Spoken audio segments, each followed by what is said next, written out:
Hello बच्चों। Last class तक हम लोग ज्योमेट्रिकल ऑप्टिक्स के बारे में डिस्कशन कर रहे थे और पिछले चैप्टर में हम लोगों ने देखा कि लॉज ऑफ रिफ्लेक्शन और लॉज ऑफ रिफ्रैक्शन का इस्तेमाल करके किस तरह से बेसिकली क्वेश्चंस को सॉल्व किया जाता है। बस हम लोग इतना ही सीखे थे ओवरऑल पूरे चैप्टर में। हम लोग इस चैप्टर में क्या सीख रहे होंगे कि जो भी हम लोगों के डेवलप्ड लॉज हैं, डेवलप्ड इक्वेशंस हैं, उनका इस्तेमाल करके किस तरह से इंस्ट्रूमेंट्स को डिज़ाइन किया जाना चाहिए ताकि वो ज़रूरत के हिसाब से अपने पर्पस को सर्व कर सकें। तो जो सबसे पहला ऑप्टिकल इंस्ट्रूमेंट है जिसके बारे में हम लोग चर्चा करेंगे, ज्योमेट्रिकल ऑप्टिक्स के क्लास नंबर 1 से क्लास नंबर लास्ट तक उसके बारे में डिस्कशन होते रहा है। सबसे पहला चीज़ है ऑब्जर्वर की आंखें। ठीक, हमारी तुम्हारी आंखें। तो टॉपिक का नाम लिखो सबसे पहले आई। हम लोग आंखों के बारे में डिस्कशन करेंगे और आंखों के बारे में भी हम लोग सिर्फ ऑप्टिक्स के हिसाब से सोचेंगे कि लाइट कैसे करके एंटर करती है, क्या किया जाए ताकि लाइट और अच्छे से एंटर कर सके, एंड सो ऑन। तो आईज के बारे में आगे इससे पहले कि डिस्कशन बढ़ाऊं, मैं थोड़ा सा आपको ये रियलाइज़ करवाना चाहता हूं कि आईज का हमारे लाइफ में इम्पोर्टेंस क्या है। हम लोग किस चीज़ के बारे में डिस्कशन कर रहे हैं उसका इम्पोर्टेंस लेवल तो समझो पहले तुम।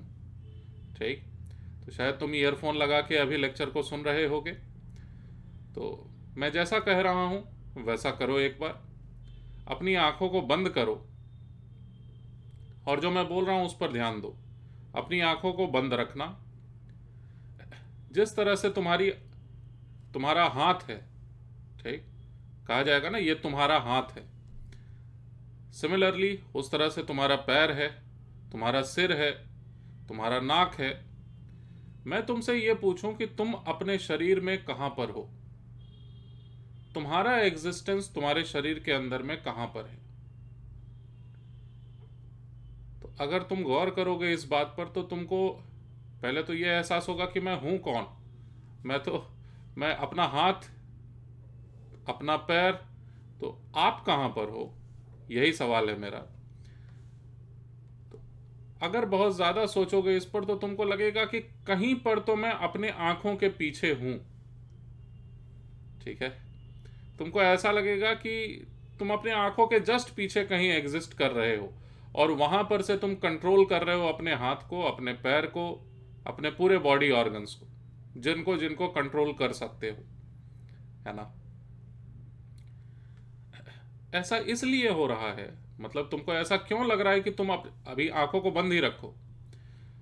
ऐसा तुमको क्यों लग रहा है कि तुम अपने आंखों के पीछे कहीं ना कहीं एग्जिस्ट करते हो। ऐसा इसलिए क्योंकि तुम अपने सराउंडिंग से ज्यादा इंफॉर्मेशन आंखों से ही लेते हो। ठीक, न विश्वास हो तो अब जरा आंखों को खोल के देखो अपने सराउंडिंग में। तुम जिस चेयर पर बैठे हो, तुम्हारे सराउंडिंग में, तुम अपने रूम को देखो चारों तरफ, तुम कहाँ पर हो। तुम्हारा माइंड जो भी फंक्शन करता है वो ज़्यादातर इंफॉर्मेशंस पर फंक्शन करता है और वो इंफॉर्मेशंस 80% से ज़्यादा इंफॉर्मेशन आंखों से आती हैं। ठीक, लाइट ऑन है कि ऑफ है, आपके रूम में कौन कौन है। ठीक, तो बहुत ज़्यादा इंफॉर्मेशन हम लोग अपनी आंखों से ले रहे होते हैं और हमारा बॉडी तो एक मतलब बेमिसाल उदाहरण है एक्सट्रीम इंजीनियरिंग का। फॉर एग्जाम्पल, अब आंखों के बारे में बात कर रहा हूँ तो यहाँ पर ना जब पसीना होता है तो वो गिर के पसीने की बूंदें जो कि आंखों में ना जाए उसके लिए आईब्रोज हैं। ठीक, ये आंखों की बाहर की बात है। अब आंखों के बाहर में ये जो पलकें हैं, आई लैशेस, इनको झुकाने से मतलब ब्लिंक करने से हमारे आंखों के ठीक सामने जो डर्ट रहता है, जो डस्ट पार्टिकल्स रहते हैं, जो माइक्रोब्स रहते हैं, वो हट जाते हैं, क्लियर हो जाते हैं। पहला फंक्शन ये। दूसरी बात ये कि पलकों को झपकाने से हमारे आंखों के जस्ट फ्रंट में जो लिक्विड रहता है, लिक्विड का एक नाम भी है जो आप बुक्स से पढ़ेंगे, वो जो लिक्विड रहता है वो पूरी तरह से यूनिफॉर्मली स्प्रेड हो जाए, ठीक, ताकि आंखों के सरफेस को बहुत ज़्यादा नुकसान ना हो और सरफेस यूनिफॉर्मिटी मेंटेन रख सके। हमारे आंखों की पलकें one of the fastest muscles हैं हमारे पूरे बॉडी में से। तुम अपने बॉडी के किसी भी पार्ट को 1 सेकंड में 5 बार नहीं मूव करवा सकते साइक्लिकली, ठीक है, 5 साइकिल्स मूव नहीं करवा सकते तुम 1 सेकंड में, सिवाय अपने पलकों के। तुम चाहो तो 1 सेकंड में 5 बार भी पलके झुका सकते हो। तो इसीलिए कहा जाता है कि पलके झपकाते ही वो यहाँ से वहाँ चला गया, उधर, मतलब ऐसा कहा भी जाता है।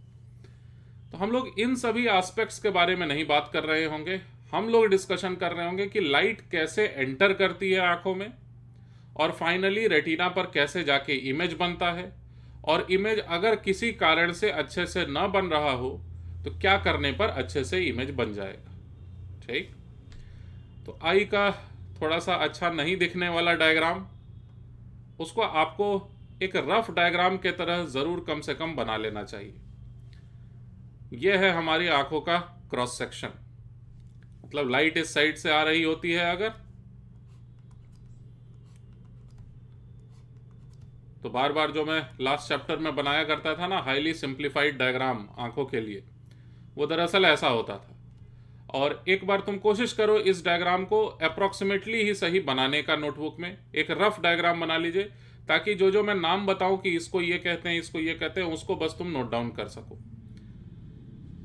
ये रहा डायग्राम। आई होप सो आपने वीडियो को पॉज करके डायग्राम को बना लिया है। इस साइड से अगर लाइट आ रही है, ठीक, सबसे पहले लाइट होके गुजरती है इस जगह से, और सब कुछ यहां पर फ्रंट में ट्रांसपेरेंट जैसा है।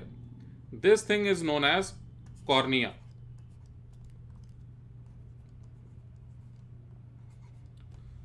अब मैं अगर इस डायग्राम को स्क्रीन पर बना सकता हूं तो आप भी नोटबुक में बना सकते हैं, इतना भी डिफिकल्ट नहीं है ये। पहले ऐसे करके एक शेप बना लो और उसके अंदर में इस तरह से फिर बनाते रहो। मैं एक बार जूम करके भी दिखा देता हूं ताकि और ज्यादा क्लियर रहे। यह है डायग्राम। इससे ज्यादा का आपको कुछ डायग्राम में ड्रॉ करने का जरूरत नहीं है, कलर डायग्राम, इसको स्केच पेन से कलर करने का भी जरूरत नहीं है। सबसे पहले लाइट एंटर करेगी कॉर्निया में, ठीक, और कॉर्निया से लाइट एंटर करने के बाद जैसा कि आप देख पा रहे हैं, ये है एक लेंस, आई लेंस कहते हैं, जो कि क्रिस्टलाइन नेचर का होता है। क्रिस्टलाइन लेंस भी कहते हैं इसे, मैं लिख रहा हूं इसे आई लेंस। और कॉर्निया और आई लेंस के बीच में एक डायाफ्राम के जैसा कुछ तो होता है। डायाफ्राम मतलब ऐसे करके क्लोज रहिए, जरूरत पड़ने पर ऐसे करके ओपन हो सकता है, समझ रहे हैं मेरी बात को, ऐसे क्लोज रहिए, ऐसे करके ओपन हो सकता है, ठीक, या फिर जरूरत पड़ने पर साइज ज्यादा हो सकता है जिससे कि लाइट एंटर करके आई लेंस तक पहुंच रही है, साइज घट भी सकता है। तो ये कॉर्निया आप दिखा दिया सबसे पहले। इसको हटा के अब मैं बात कर रहा हूं कि लाइट कितने अमाउंट में आई लेंस तक पहुंचेगी, इसको कंट्रोल किया जा सकता है। देखिए कैसे, ये जो चीज है ये, और नीचे में ये दोनों ही मिला के कहलाते हैं आइरिश। और आइरिश अपने साइज को घटा के या फिर बढ़ा के लाइट को कंट्रोल कर सकता है कि आई लेंस के अंदर में लाइट कितनी पहुंचेगी बाहर से, डिपेंडिंग ऑन ब्राइटनेस कितना है लाइट का। अगर लाइट का ब्राइटनेस तुम बढ़ा दोगे तो आइरिश का साइज, अभी मैं सब कुछ लिखवा दूंगा, अगर ब्राइटनेस ऑफ लाइट इंक्रीज कर जाए तो आंखों को ज्यादा नुकसान न पहुंचे उसके लिए आइरिश का साइज बढ़ जाएगा, और जो होल बना हुआ था बीच में जिससे कि लाइट एंटर कर रही थी आई लेंस तक, जिसका नाम है प्यूपिल, तो आइरिश के बीच में जो खाली जगह था जो कि डायरेक्ट आई लेंस तक लाइट को भेजने में इस्तेमाल किया जा सकता है, वो जो रीजन था उसका नाम है प्यूपिल, और प्यूपिल के साइज को कौन कंट्रोल करता है बताओ? आयरिश। आयरिश क्यों कंट्रोल करता है?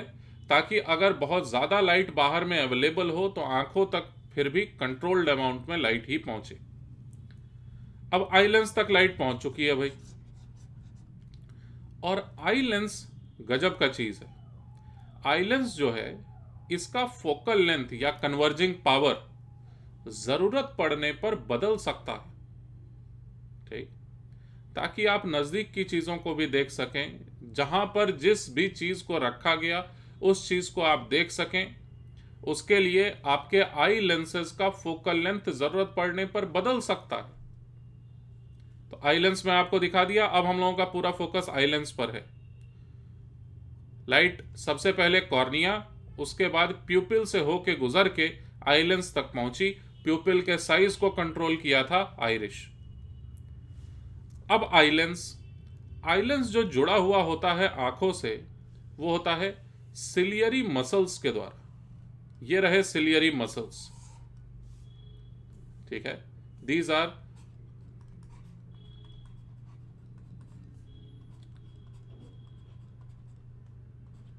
Ciliary muscles. यही बात यहां पर भी लिख लें।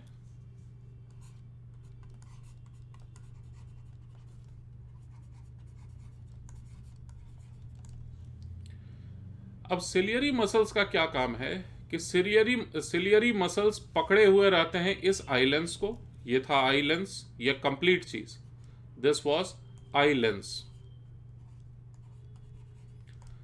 और आई लेंस को स्ट्रेच या फिर कंप्रेस करके इस आई लेंस के दोनों साइड के रेडियस ऑफ कर्वेचर को वेरी करवा सकते हैं ciliary muscles. Radius of curvature को वेरी करवा के क्या फायदा? इस आई लेंस का फोकल लेंथ बदल सकता है, ठीक। इसको मैं अलग से एक डायग्राम में दिखाने की कोशिश करूं अगर, तो अगर ये आई लेंस है, ठीक, यहां पर से ऐसे करके जुड़े हुए सिलियरी मसल्स, तो इन सिलियरी मसल्स के द्वारा इस आई लेंस के रेडियस ऑफ कर्वेचर को घटाया या बढ़ाया जा सकता है, जिसके कारण से लाइट अकॉर्डिंगली ज्यादा फोकस और कम फोकस हो पा रही होगी। इस आंख के कैपेबिलिटी को, आंखों के आई लेंस के फोकल लेंथ को चेंज करने की कैपेबिलिटी, आंखों के आई लेंस को या कन्वर्जिंग पावर को मॉडिफाई करने की कैपेबिलिटी, इसको कहते हैं एकोमोडेशन। जरूरत पड़ने पर फोकल लेंथ बदल सकता है आई लेंस का। और क्यों ऐसा जरूरत पड़ता है आई लेंस के फोकल लेंथ को बदलने का? क्योंकि अगर एक ऑब्जेक्ट नजदीक में रखा हुआ है या फिर ऑब्जेक्ट दूर में पॉइंट बी पर रखा हुआ है, किसी भी पॉइंट ऑब्जेक्ट को देखने के लिए फाइनली इमेज जो बने वो इस रेटिना पर ही बने।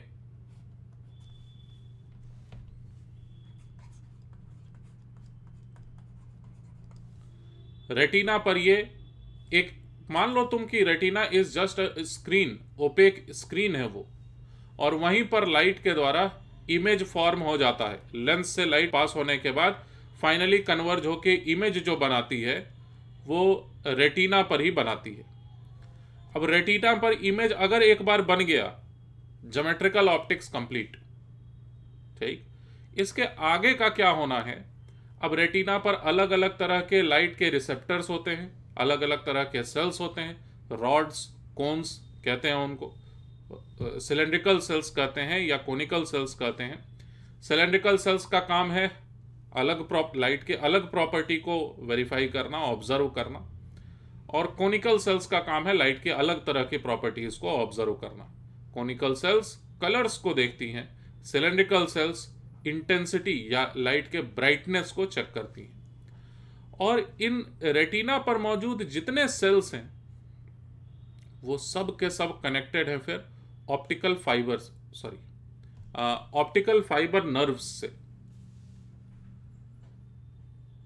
ऑप्टिकल फाइबर नर्व्स या डायरेक्ट नर्व्स में लिख देता हूं। वो सेल्स कितना बड़ा काम करती हैं तुम सोचो। लाइट उन पर पड़ता है और वो उस लाइट के इंफॉर्मेशन को इलेक्ट्रिकल सिग्नल्स में कन्वर्ट करके नर्व्स के थ्रू आपके ब्रेन तक पहुंचा देती है, टू ब्रेन। और ब्रेन सारा काम करता है, मतलब प्रोसेसिंग का सारा काम ब्रेन करता है। अगर आप प्रॉपरली देखेंगे कहीं पर कि ब्रेन का क्या फंक्शन रहता है आंखों के लिए, तो आपको यह समझ में आएगा कि ब्रेन, जितना भी हम लोगों का ब्रेन काम कर रहा होता है, उसका लगभग 50% सिर्फ और सिर्फ आंखों के द्वारा ऑब्जर्व्ड इमेजेस के प्रोसेसिंग पर काम होता है। हम लोग जो इमेज बना रहे हैं ना रेटिना पर, वो इमेज का क्या मीनिंग है उसको समझने के लिए हमारा ब्रेन का एक मेजर पोर्शन काम कर रहा होता है। ठीक, तो इमेज बन गया आंखों के तरफ से, लेकिन उस पर प्रोसेसिंग का काम हुआ ब्रेन के तरफ से, जो हमारे अभी डिस्कशन का हिस्सा नहीं रहेगा। आगे बढ़े तो जरा 2-3 पॉइंट्स लिख लिए जाएं, जैसे समराइज हो सके कि ये क्या हो रहा है यहां पर। सबसे पहले लिखो कि light enters our eye, light enters our eyes through cornea. Cornea कहां पर था? एक ही डायग्राम में अब सब कुछ दिखा रहा हूं मैं। देखिए, यह है कॉर्निया एकदम फ्रंट में, जो काला वाला है ना आंखों में, जो काला वाला है, दैट इज कॉर्निया। अच्छा, उसके अंदर में लाइट जब जाएगी, किसी पर्सन को पकड़ के उसकी आंखों को एकदम अच्छे से देखो, या उसका एक अच्छे मोबाइल फ़ोन के कैमरा से उसका फ़ोटो ले लो, या गूगल में तुम देख लो, तुमको मिल जाएगा। कॉर्निया के जस्ट अंदर में कुछ तो नर्व्स के जैसे लगे हुए रहते हैं, जो कि एक सेंटर के होल को कंट्रोल कर रहे होते हैं, कभी ज़्यादा कभी कम हो जाता है वो। जो अगर मैं अपने आंखों पर टॉर्च मारूंगा ना, तो एक सेंटर में ब्लैक वाला जो बना हुआ है, उसके अंदर में भी एक छोटा सा होल के जैसा है, ट्रांसपेरेंट है वो, उसका साइज घट जाएगा। अगर मैं टॉर्च जलाऊंगा तो टॉर्च को ऑफ कर दूंगा, ऑटोमेटिकली वो बढ़ जाएगा। ये एक इनवॉलेंट्री मसल है। कौन? आइरिश कंट्रोल कर रहा होता है प्यूपिल के साइज को। ठीक, अच्छा, सेकंड पॉइंट, यही वाली बात को हम लोग लिखेंगे, depending on brightness of light. Brightness मतलब इंटेंसिटी है। Depending on brightness of light,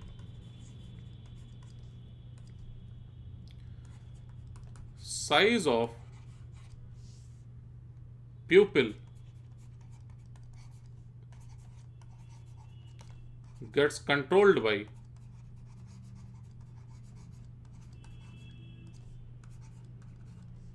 controlled by Irish. और आइरिश जब कंट्रोल कर रहा होता है प्यूपिल के साइज को, कैसे? तुम देखो, डायग्राम को एकदम खराब करने जा रहा हूं मैं। इतना सा हिस्सा जो कि आइरिश के बाहर का हिस्सा है। ठीक, ये था आइरिश। कैसे मैं दिखाऊं? अब यहां से ऐसे करके मैं दिखा दे रहा हूं। दिस वॉज आइरिश, और ये आइरिश अपने साइज को घटा के बढ़ा के प्यूपिल के साइज को कंट्रोल करता है according to brightness of light. Size of pupil gets controlled by iris so that the amount of light reaching eye lens gets controlled। ये पहला फंक्शन। ये तो बहुत मामूली सी बात है जो कि हम लोग अभी डिस्कशन कर रहे हैं। आंखों के कई सारे फंक्शंस हैं। मतलब आई बॉल्स को आप घुमा करके ऐसे करके, इस साइड में भी मैं बिना गर्दन को घुमाए हुए मैं इस साइड भी देख सकता हूं, मैं इस साइड भी देख सकता हूं। सोचो कितनी गजब की इंजीनियरिंग है यहाँ पर। और मैं इस लेक्चर को बनाने के लिए जब मैं इधर उधर थोड़ा सा लाइट के बारे में, आंखों के बारे में पढ़ रहा था, अब एक जगह लिखा हुआ तो मुझे मिला, लेकिन उसका मतलब मैं नहीं समझ पाया कि अगर एग्जैक्ट आंखों के जैसा अगर आपको कैमरा डिज़ाइन करना है तो उस कैमरे का 576 मेगापिक्सल का कैमरा होना चाहिए। वो इसका क्या मीनिंग निकल रहा है मुझे नहीं पता, क्योंकि पिक्सल्स के टर्म्स में हमारी आंखें काम नहीं करती हैं, जबकि कोई भी डिजिटल कैमरा वो पिक्सल्स के टर्म्स में काम करेगा। हमारी आंखें पिक्सल्स के टर्म्स में काम नहीं करती, सेल्स डिटेक्ट करते हैं चीज़ों को। अब एक सेल का मतलब वो कितने पिक्सल्स माने हुए हैं, आई डू नॉट नो। खैर, तीसरी बात हम लोग ये लिख रहे हैं कि भाई आई लेंस का फोकल लेंथ वो कंट्रोल हो जाएगा सिलियरी मसल्स से, और फाइनली इमेज बन जाएगा रेटिना पर। लिखो इस बात को कि the eye lens is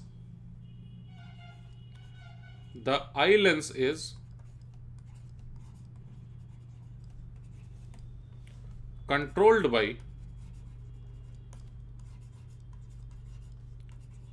by क्या, सिलियरी मसल्स। अब मैं श्योर नहीं हूं स्पेलिंग क्या है इसका।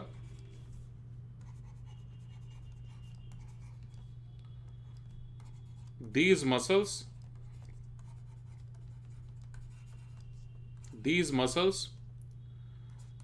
control converging power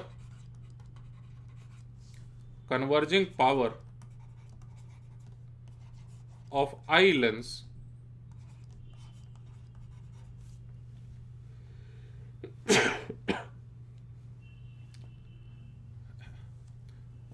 sneezing is not possible without closing our eyes. Those muscles control converging power of eye lens such that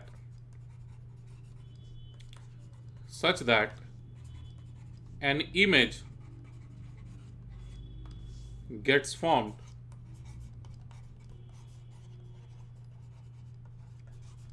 on retina. और last बात फिर यह है कि रेटिना पर बनने वाले इमेज में जो कुछ भी इंफॉर्मेशन है ये ब्रेन तक पहुंचाने के लिए इस्तेमाल होता है nerves.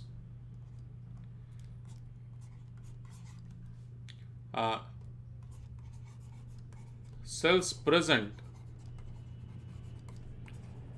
on retina convert light to electrical signals, current electricity वाला electrical signals,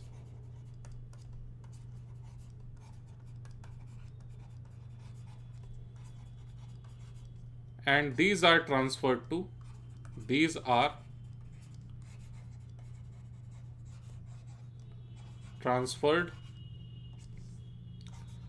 to brain via nerves।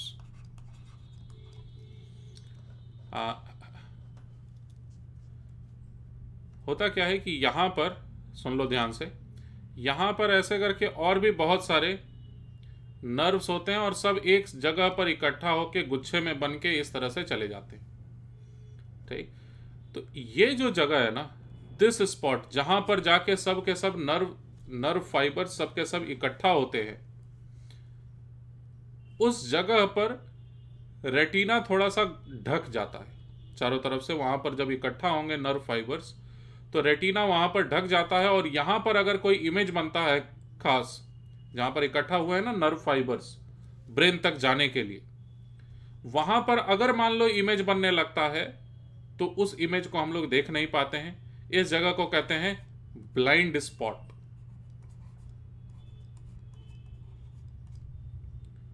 ठीक है, और ब्लाइंड स्पॉट अपनी आंखों में, आपको ब्लाइंड स्पॉट को ढूंढने का एक सिंपल सा मेथड भी होता है, आप सर्च करना आपको समझ में आएगा। ठीक, फिलहाल अब हम लोग क्या करेंगे ना, आंखों के बारे में इतने डिटेल में डिस्कशन करने के बजाय एक डायग्राम बना लेता हूं और उसी डायग्राम से आगे के सारे डिस्कशंस कर रहा हूँगा आंखों के बारे में, ताकि जो काम की चीज़ें हैं वो आप समझ सकें आसानी से। ये हम लोगों का आँख रहेगा, मतलब एक सैंपल आई हम लोगों ने कंसिडर कर लिया और इसमें आई लेंस को अलग से मैं दिखा देता हूं। देखिए यहां से लेके यहां तक अभी मैं आई लेंस बना दे रहा हूं।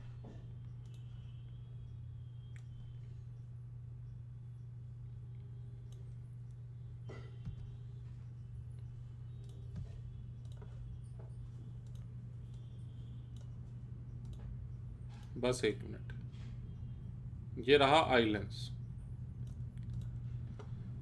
और ये एक स्कीमेटिक डायग्राम ऑफ आई रहेगा। याद रखना ये जो फ्रंट में एलिप्टिकल बना हुआ है ये आई लेंस है। और एक काम और करते हैं, रेफरेंस के लिए एक प्रिंसिपल एक्सिस भी बना ही देते हैं। ये रहा इस आंख के लिए प्रिंसिपल एक्सिस, और इसको मैं एक साथ कॉपी कर लेता हूं। चलो बार बार इसी डायग्राम से हम लोग डिस्कशंस को करेंगे, ठीक।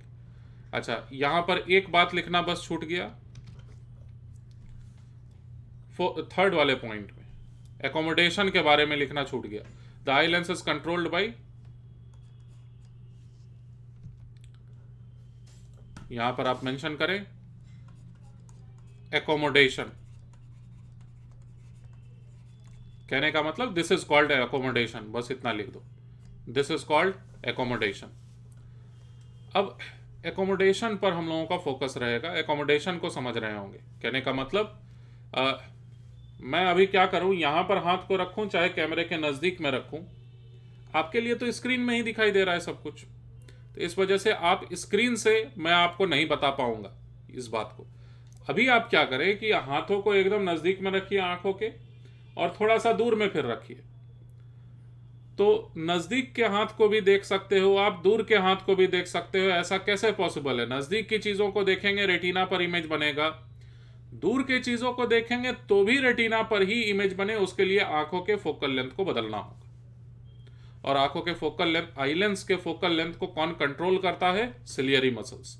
सिलियरी मसल्स अपने आप को कॉन्ट्रैक्ट या फिर एलोंगेट करके आई लेंस के फोकल लेंथ या कन्वर्जिंग पावर को, converging power equals to 1/f for lenses, उसे कंट्रोल कर सकते हैं। इसी प्रॉपर्टी को कहते हैं हम लोग एकोमोडेशन, ठीक। एकोमोडेशन को थोड़ा सा मैं एक्सप्लेन कर रहा हूं।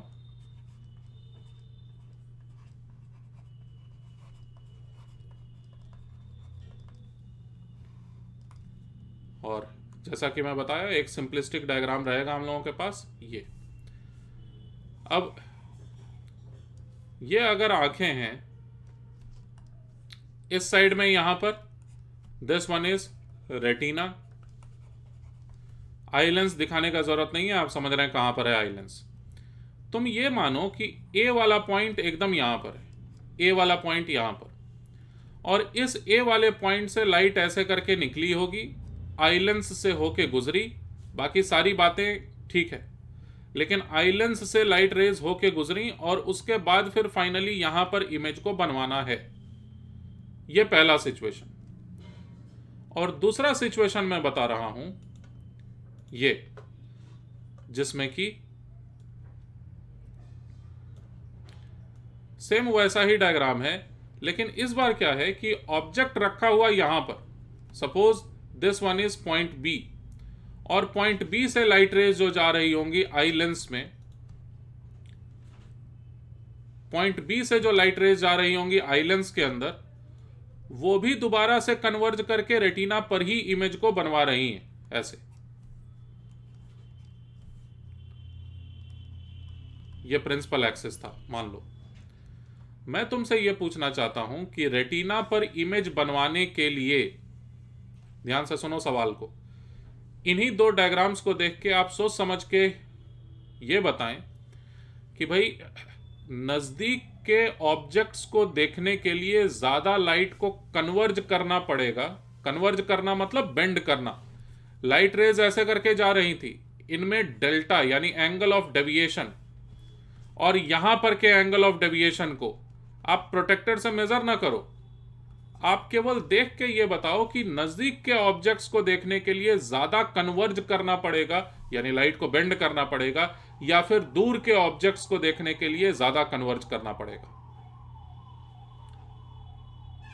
तो जो मुझे ज्योमेट्री की समझ है, हम लोग डायरेक्टली देख पा रहे हैं यहां पर more bending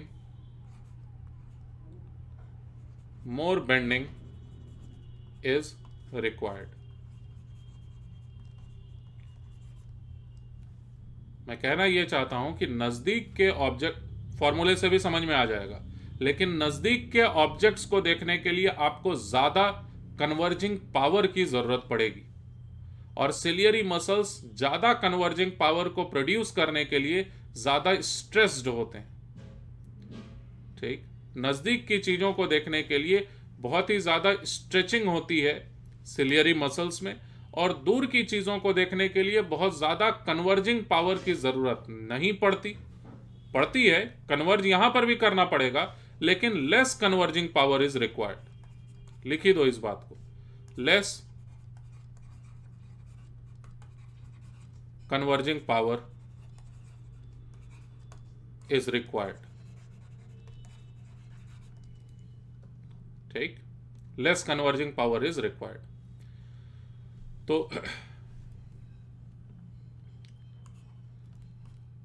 और हमारे आंखों के लिए एक लिमिट रहेगा। एक स्टेटमेंट यहां पर हम लोग मेंशन करेंगे कि if objects close to eye, if objects close to eye are observed. Observed मतलब रेटिना पर इमेज बन रहा है अगर, more converging power will be required,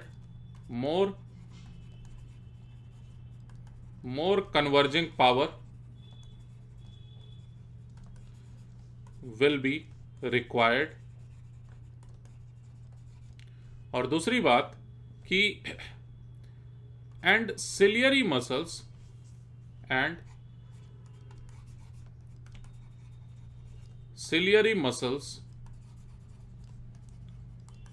will be more stressed, उनमें स्ट्रेस ज्यादा रहेगा। ठीक, वो ज्यादा प्रॉब्लम में रहेंगे, सीधी बात।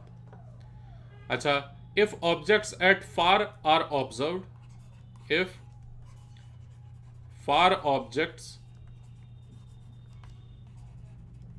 आर ऑब्जर्व्ड, डायरेक्टली इस बात को लिखो, सिलियरी मसल्स आर रिलैक्स्ड।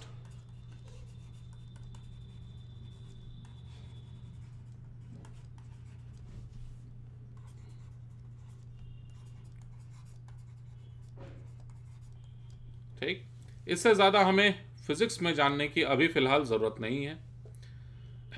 एक क्वेश्चन लिखो, देखें जो सीखे अभी तक उसको अप्लाई कर पाते हो कि नहीं। A person has range of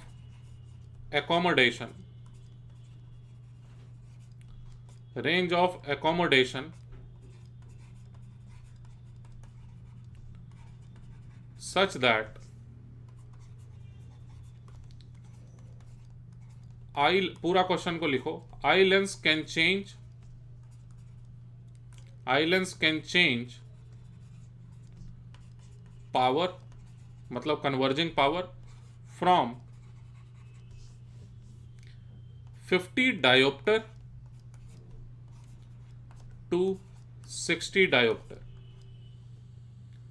कोई एक पर्सन है जिसके आंखों का लेंस का पावर चेंज कर सकता है, इसी को कहते हैं एकोमोडेशन। और एकोमोडेशन के वजह से जो आंखों का पावर उसका चेंज हो सकता, आंखों के लेंस की बात कर रहा हूं मैं, आंखों के लेंस का जो पावर चेंज हो सकता है वो है 50 डायोप्टर से लेके 60 डायोप्टर तक। ठीक, अच्छा, मैं भूल जाता हूं बातों को बताना। क्वेश्चन कराने के पहले मुझे यह बताना चाहिए था कि ये जो दो डायग्राम्स है, मेरी गलती है, मुझे बताना चाहिए था इस बात को पहले। सुन लो ध्यान से अभी भी। जो नज़दीक का जो पॉइंट है उसको देखने के लिए ज़्यादा कन्वर्जिंग पावर चाहिए, तो जो भी नज़दीक से नज़दीक के चीज़ को आप देख सकते हो क्लियरली, मतलब बहुत ज़्यादा नज़दीक आ जाएगा तो नहीं देख पाओगे आप, क्योंकि उस चीज़ को देखने के लिए बहुत ज़्यादा कन्वर्जिंग पावर की ज़रूरत पड़ेगी, जो कि अवेलेबल नहीं है आपके आंखों में। तो जो मैक्सिमम पावर आप अचीव करके नज़दीक से नज़दीक की चीज़ों को देख सकते हो, तो जितना नज़दीक से नज़दीक आप देख पाते हो उस डिस्टेंस को कहते हैं least distance of distinct vision, या फिर simply near point.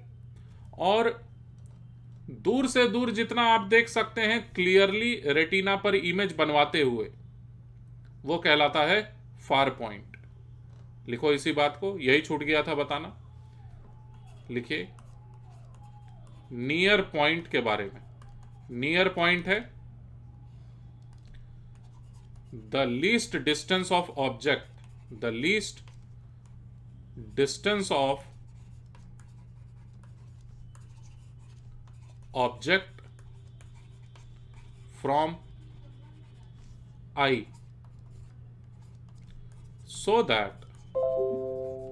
so that a clear and distinct image, so that a clear and distinct image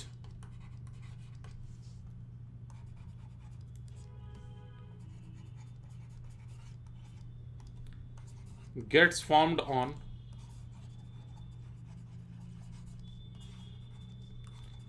retina. Retina पर एक क्लियर इमेज बनवाने के लिए नज़दीक से नज़दीक कितने ऑब्जेक्ट को कितना नज़दीक रखा जा सकता है ताकि क्लियर एंड डिस्टिंक्ट इमेज बने, वो जितना भी लीस्ट डिस्टेंस होगा that is known as near point, या फिर least distance of distinct vision भी कहते हैं इसी को। ठीक, अच्छा, ये जो डिस्टेंस है for normal person, for healthy I, इसका वैल्यू होता है 25 सेंटीमीटर के बराबर। अगर क्वेश्चन में नहीं भी लिखा हुआ रहेगा आप यही मानेंगे least distance of distinct vision 25 centimetre है। सिमिलर टू दिस एक होता है फार पॉइंट। फार पॉइंट का क्या मतलब है? दूर से दूर कितना ऑब्जेक्ट रखा जाए ताकि आप clear and distinct image retina पर बनवा सकें। आप ये नहीं कह सकते कि अच्छा तुमको दूर का दिखाई नहीं दे रहा है, देखो तो बाहर में सूरज देख पा रहे हो कि नहीं। सन को अगर आप देख पा रहे हैं इसका मतलब आपकी आंखें ठीक है, गारंटी नहीं है। मैं क्या बोला, केवल देखना जरूरी नहीं है, क्लियर एंड डिस्टिंक्ट इमेज मतलब धुंधला इमेज ना बन रहा हो, शार्पेस्ट पॉसिबल इमेज रेटिना पर बन रहा हो तो कहा जाएगा कि आप उस ऑब्जेक्ट को क्लियरली देख पा रहे हैं। तो फार पॉइंट का मतलब होता है farthest distance, farthest distance of object for clear and distinct image at retina, clear and distinct image at retina। और हेल्दी पर्सन के लिए, हेल्दी आई के लिए इसे माना जाता है for healthy eye this is considered as infinity। ठीक, अब एक पर्सन है जिसका कि रेंज ऑफ अकोमोडेशन दिया हुआ है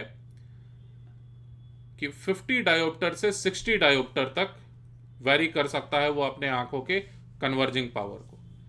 अब क्वेश्चन क्या है इसमें, इफ लिखिए far point, if far point is infinity, person जो ज्यादा से ज्यादा दूर देख सकता है वो है इंफिनिटी, तो क्वेश्चन का फर्स्ट पार्ट फाइंड। अब अलर्ट हो जाओ भाई, मैं इंफॉर्मेशन दे रहा हूं लगातार, आप उसको एब्जॉर्ब करते जा रहे हैं। अब जरूरत आ गया, समय आ गया कि आप जो भी इंफॉर्मेशन ले रहे थे उसका यूज करके क्वेश्चन को सॉल्व करके दिखाएं। फाइंड separation between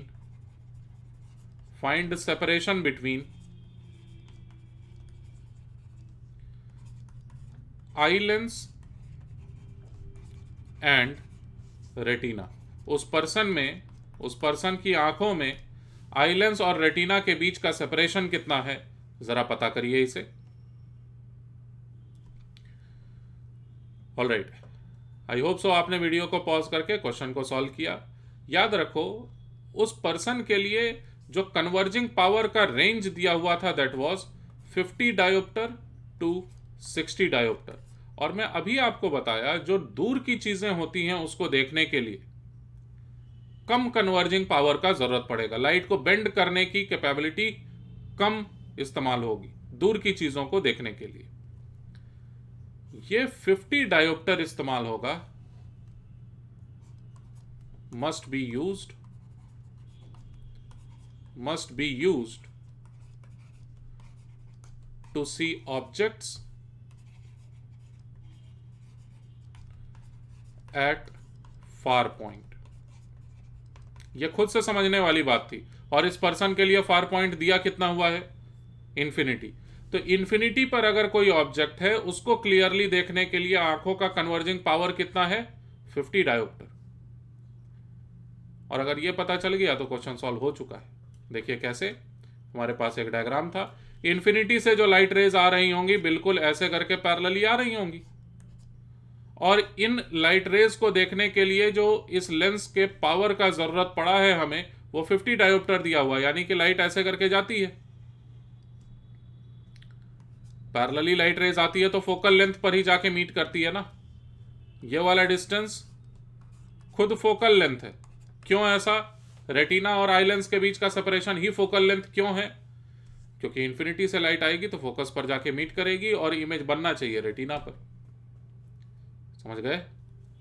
तो ऐसी हालत में जो कुछ भी पावर होगा उससे डायरेक्ट पता चल जाएगा आंसर 50 डायोप्टर। क्वेश्चन में कुछ था ही नहीं, क्वेश्चन में बस इस बात का परिचय देना था आपको कि आपने सारी बातों को ध्यान से सुना है। तो 1/f इक्वल्स टू 50 डायोप्टर का मतलब होता है metre inverse, because of which focal length becomes 1/50 metre में, यानी 2 सेंटीमीटर में। तो ये वाला जो सेपरेशन निकल के आया क्वेश्चन में, ये है 2 सेंटीमीटर एक्चुअली में, जो कि लगभग शायद रहता भी होगा, आई लेंस इतना बड़ा होता होगा, 2 सेंटीमीटर लग रहा है ये। अब पता नहीं, ये मुझे पता नहीं, लेकिन क्वेश्चन को सॉल्व करने के लिए बढ़िया था ये डेटा। क्वेश्चन का सेकंड पार्ट है, फिर इस बार कर देना जरा फाइंड। देखें अभी तक जो सीखा हुआ है वो, और इस क्वेश्चन में अभी तक जो मैं बताया उसको यूज कर पाते हो कि नहीं इस सेकंड पार्ट में। Find, be alert and very very attentive. Find least distance of distinct vision. Find least distance यानी नियर पॉइंट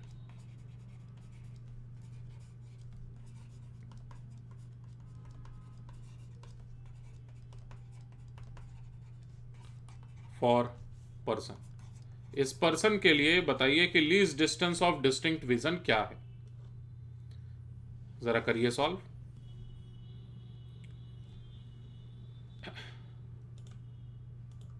चलिए मैं भी सॉल्व करने की कोशिश करता हूं। ये डायग्राम हम लोगों ने बढ़िया किया, बना के कॉपी कर लिया है इसे। लीस्ट डिस्टेंस पर मान लो अगर कोई ऑब्जेक्ट रखा हुआ है तो इसको देखने के लिए ज्यादा से ज्यादा वाले लिमिट का इस्तेमाल करेंगे कन्वर्जिंग पावर के लिए। कन्वर्जिंग पावर, आंखों के कन्वर्जिंग पावर का एक रेंज होता है जो कि कंट्रोल होता है सिलियरी मसल्स से।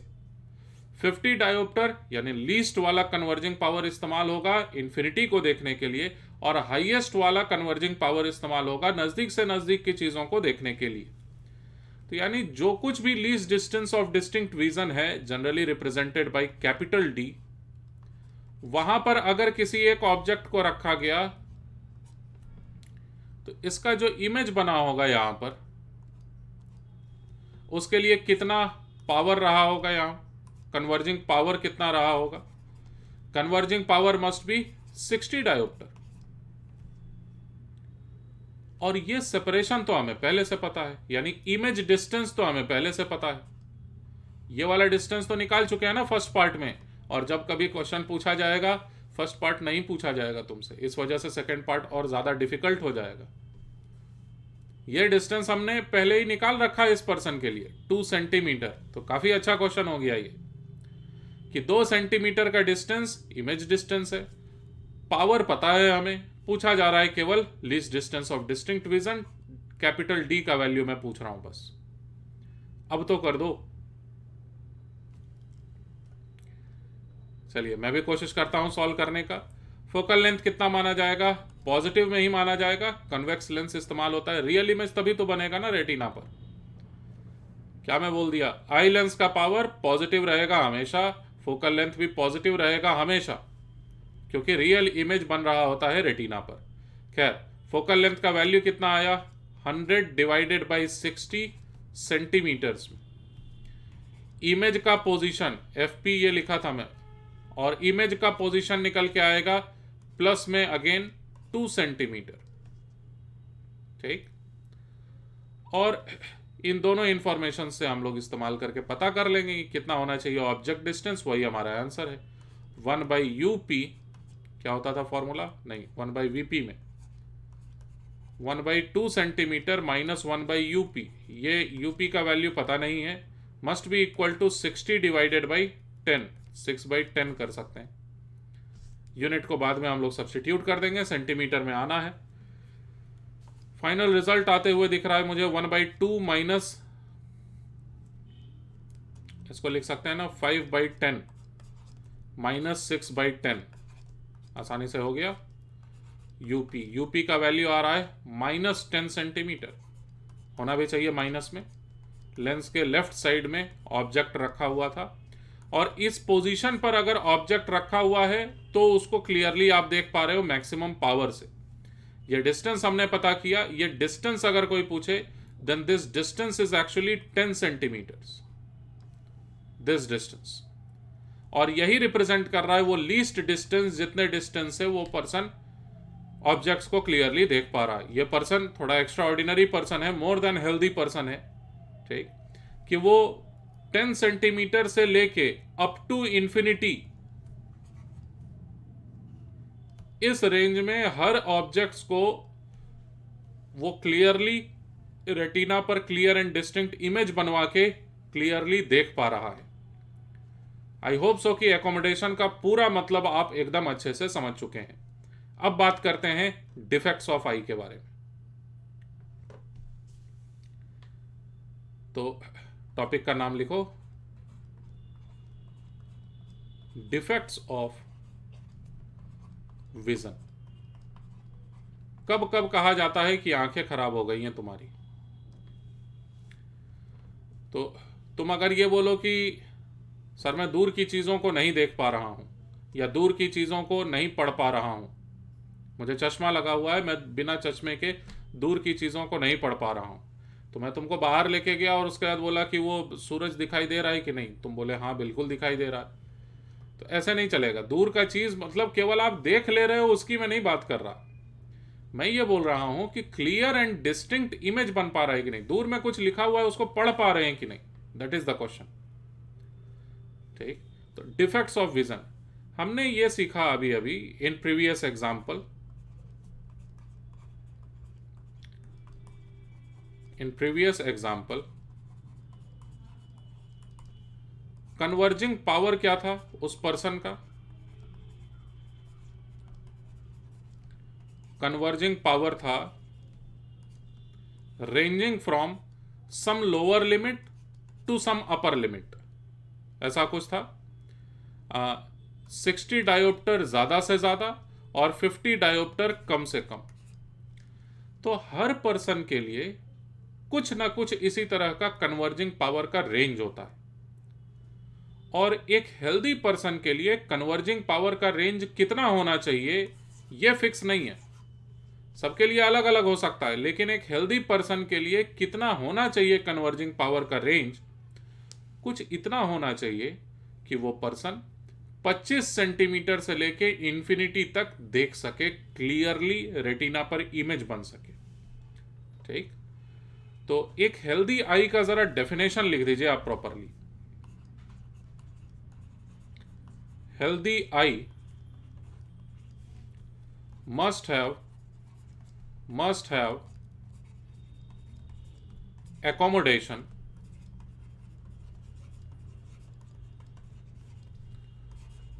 to see clear images, to see clear images of objects from 25 centimetres to infinity.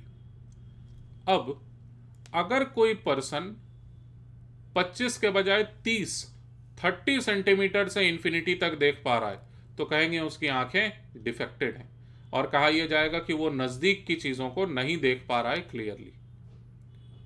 समझे? अगर कोई ये पर्सन बोले कि मैं 25 सेंटीमीटर से 10 मीटर तक देख पा रहा हूं, 10 मीटर के आगे की चीजों को क्लियरली मैं नहीं देख पा, या उससे भी सिंपल 25 सेंटीमीटर से 1 मीटर तक मैं देख पा रहा हूं, ठीक, 25 सेंटीमीटर के ऑब्जेक्ट और 1 मीटर तक रखे हुए ऑब्जेक्ट्स को मैं क्लियरली देख पा रहा हूं, उससे भी दूर रखे हुए ऑब्जेक्ट्स को मैं धुंधला देख पा रहा हूं, तो भी कहेंगे कि उसकी आंखें डिफेक्टेड है। ठीक, इस बात को लिखो जरा कि एनी, नहीं, if there is any variation, if there is any variation in this range, we say eye is defected। और अलग अलग तरह के डिफेक्ट्स पॉसिबल हैं। Following defects are, following common defects. Defects कई तरह के हो सकते हैं, हर तरह के डिफेक्ट्स का डिस्कशन करना यहां पर पॉसिबल नहीं है। हो सकता है अभी मैं डिस्कशन करूं, कल एक नए तरह का डिफेक्ट आ जाए। ठीक, तो फॉलोइंग कॉमन डिफेक्ट्स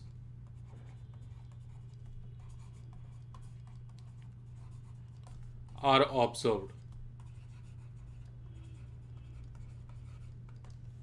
अगर हर तरह के डिफेक्ट्स का डिस्कशन मैं ही यहां पर कर लूंगा तो आंखों के डॉक्टर्स क्या करेंगे फिर? ठीक, अगर हर तरह के डिफेक्ट को चश्मे से क्योर किया जा सकता है तब तो कोई इशू ही नहीं है फिर तो। सबसे पहले तरह का डिफेक्ट, तो मैं नाम बताऊंगा लेकिन आपको बुक भी पढ़ना है। पहले तरह का डिफेक्ट देखो क्या है। जो इन्फिनिटी से लाइट रेज आ रही हैं, एक ही बनाते हैं, चलो एक ही लाइट रे को मैं आगे एक्सटेंड करूंगा, लेकिन ये लाइट रेज आ रही हैं बिल्कुल इन्फिनिटी से। ठीक, जो इन्फिनिटी से लाइट रेज आ रही हैं उनको कन्वर्ज करवा के रेटिना पर भेजने का काम है इस आई लेंस का। एकदम ध्यान से सुनो, एक बार में सब समझ में आ जाना चाहिए। ठीक, एकदम ध्यान से सुनिए। लाइट रेज इन्फिनिटी से अगर आ रही हैं, इस लाइट रे को कन्वर्ज करके रेटिना पर भेजना था, लेकिन ये रेटिना के बजाय रेटिना से पहले ही कन्वर्ज हो जाए, कुछ ऐसे। समझे बात को? लाइट को हमें भेजना था कन्वर्ज करा के रेटिना पर यहां तक, तो कहा जाएगा रेटिना पर फाइनल इमेज बना है, लेकिन कुछ ज्यादा ही कन्वर्ज हो जाए, यानी कि ऐसे। समझे कि नहीं? लाइट जो की है कुछ ज्यादा ही कन्वर्ज हो जाए, ज्यादा ही कन्वर्ज हो जाए। कैसा होगा डायग्राम? कुछ ज्यादा ही कन्वर्ज हो गई, ऐसे हो गया डायग्राम। इतना भी ज्यादा कन्वर्ज नहीं हो गया, ऐसे दिखा देते हैं। चलो ठीक, लाइट ऐसे करके कुछ ज्यादा ही कन्वर्ज हो गई। सेंटर वाला लाइट रे तो ऐसे ही स्ट्रेट भेज दिया जाता है बिना किसी डेविएशन के, तो फाइनली इमेज कहां पर बन रहा है कहोगे? इसी जगह पर बन गया, यहीं पर हवा में बन गया इमेज। ठीक, तो आप ऐसे याद रखोगे, अभी भी be very very alert. This was expected position for image formation, this should have been the position of image, जबकि इमेज बन गया जल्दी ही, मतलब पहले ही इमेज बन गया। कहते हैं इस तरह के डिफेक्ट को नियर साइटेडनेस। नियर साइटेडनेस, इस साइड को देख के नहीं नाम डिसाइड किया गया है कि नजदीक की चीजें देख पा रहे हैं कि दूर की चीजें, वैसे नहीं डिसाइड किया गया, वैसे ठीक उल्टा हो जाता है। तो आप उसके बारे में जानो ही मत। आप ऐसे याद रखो कि जो इमेज बनना था वो रेटिना से पहले ही इमेज अगर बन जा रहा है, ठीक, तो कहलाता है किस तरह का डिफेक्ट है ये? Near sightedness. अब मुझे याद नहीं आ रहा, इसको कहते हैं, दो प्रॉब्लम्स में से कोई एक कहते हैं इसको, मायोपिया या फिर हाइपर मायोपिया। इसको आप बुक्स से पढ़ेंगे और नोटबुक में नोट करेंगे, यहाँ पर ब्रैकेट बना दो और एक जगह छोड़ दो। इसका एक और नाम भी है, उसको ज़रा आप पढ़ेंगे अच्छे से, ठीक। फिलहाल हम लोग इसके टेक्निकल एस्पेक्ट्स को डील करेंगे। तो यहाँ पर क्या हो गया, यहाँ पर light converges more than required, ठीक। अगर मान लो, एग्जाम्पल से मैं समझा रहा हूं इस प्रॉब्लम के बारे में। मान लो कोई एक हेल्दी पर्सन है, उस हेल्दी पर्सन के लिए जो एकोमोडेशन का रेंज है वो अभी क्वेश्चन में किए थे ना हम लोग, मान लो 50 डायोप्टर से लेके 60 डायोप्टर तक है, मान लेते हैं ऐसा कि कोई एक हेल्दी पर्सन के लिए ये रहता है रेंज। अगर ऐसा हो जाए कि जो इन्फिनिटी से लाइट रेज आ रही हैं वो कुछ ज़्यादा ही जल्दी बेंड करके इमेज जल्दी ही बना ले, यानी कन्वर्ज ज़्यादा ही हो जा रहा है, जिसका जरूरत नहीं है वो भी कन्वर्ज हो रहा है। और हमें ये पहले से पता है 50 डायोप्टर वाला जो लिमिट है, ये वाला जो एंड है एकोमोडेशन का, ये इस्तेमाल होता है इन्फिनिटी की चीज़ों को देखने के लिए। तो अगर ये रेंज कन्वर्ट होके ऐसा कुछ हो जाए कि 60 डायोप्टर ठीक है, लेकिन ये 50 का हो जाए 55 डायोप्टर, समझे क्या हुआ? ये इन्फिनिटी के ऑब्जेक्ट्स को देखने के लिए इस्तेमाल हुआ था 50 डायोप्टर वाला, और जितना कन्वर्ज करने की जरूरत है उससे ज्यादा ही कन्वर्ज हो जा रहा है। मतलब जो रेंज हुआ करता था 50 से 60 का, अब रेंज हो रहा है 55 से 60 का। जब कम कन्वर्ज करने की जरूरत है तो कम कन्वर्ज हो ही नहीं रहा है, ज्यादा कन्वर्ज हो जा रहा है। देखिए डायग्राम को, ठीक। तो इस तरह के प्रॉब्लम को कहते हैं हम लोग नियर साइटेडनेस। और इस नियर साइटेडनेस में जो दूर की चीजें हैं, ये 50 और 60 केवल एक एग्जाम्पल था, हो सकता है किसी का एक्चुअली में 42 70 होता हो, ये केवल एक एग्जाम्पल था। मैं बस ये बताना चाह रहा था कि जो लोअर लिमिट है एकोमोडेशन का वो एल्टर हो जाए, ठीक है। तो क्या क्या पॉइंट वाइज बातें मैं बोला अभी अभी, ये तो लिखे ही हैं हम लोग, light converges more than required, ये सबसे पहली बात हो गई इस तरह के प्रॉब्लम में। दूसरी बात क्या हो गई जो मैं अभी इस बात को बताया, दूसरी बात यहां पर ये हो गई, lower limit of accommodation power, lower limit of accommodation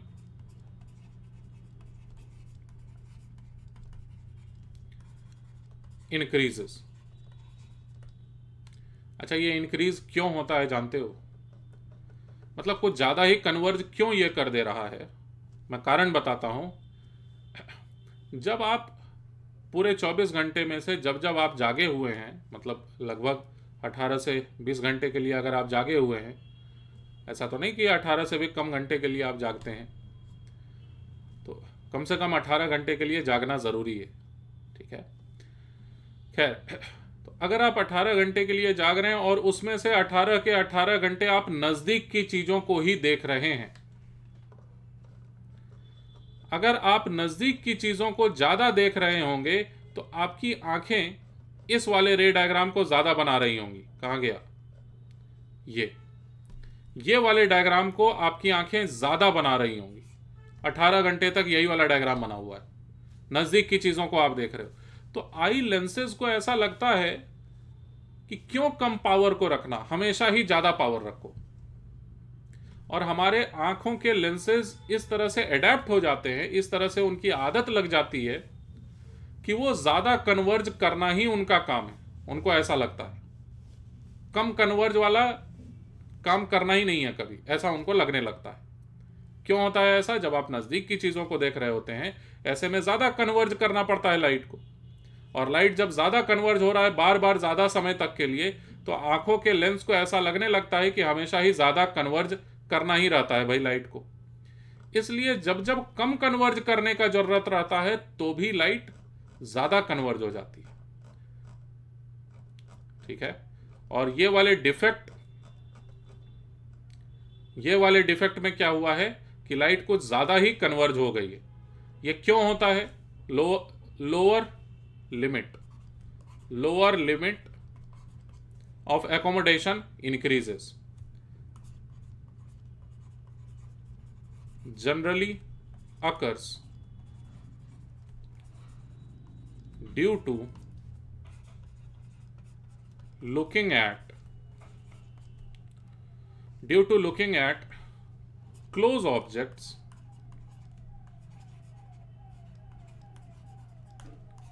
for long time। और इसीलिए कहा जाता है कि ज्यादा नहीं पढ़ना चाहिए, आंखें खराब हो जाती हैं। समझ रहे हो क्यों?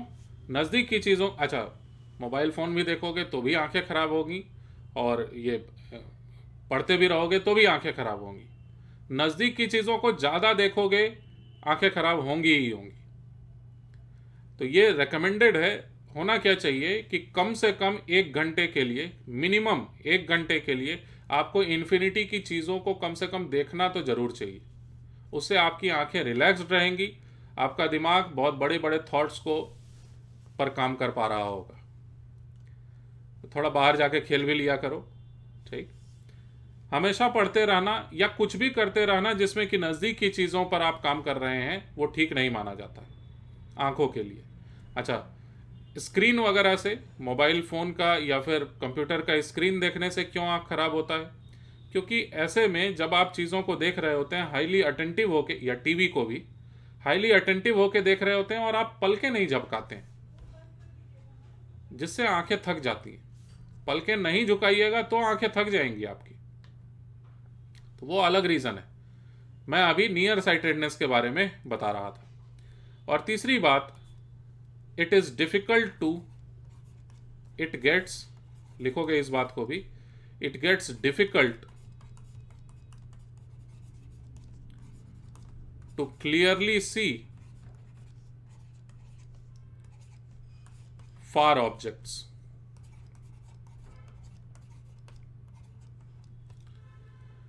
तो मैं आपको बताया नियर साइटेडनेस के बारे में। अब तुम खुद सोचो कि ये पॉइंट जो बनना चाहिए था इमेज के जगह पर, एक पॉइंट बनना चाहिए था, लाइट ऐसे करके जो जा रही है, एक और लाइट रे को ले लेते हैं, इस वाले को, ये लाइट ऐसे करके जा रही है और यहां पर ही कन्वर्ज करके इमेज अगर बना दे रही हो लाइट, तो पॉइंट इमेज अगर तुमको चाहिए यहां मिलेगा, लेकिन रेटिना पर आपको मिलेगा एक डिस्क के जैसा image.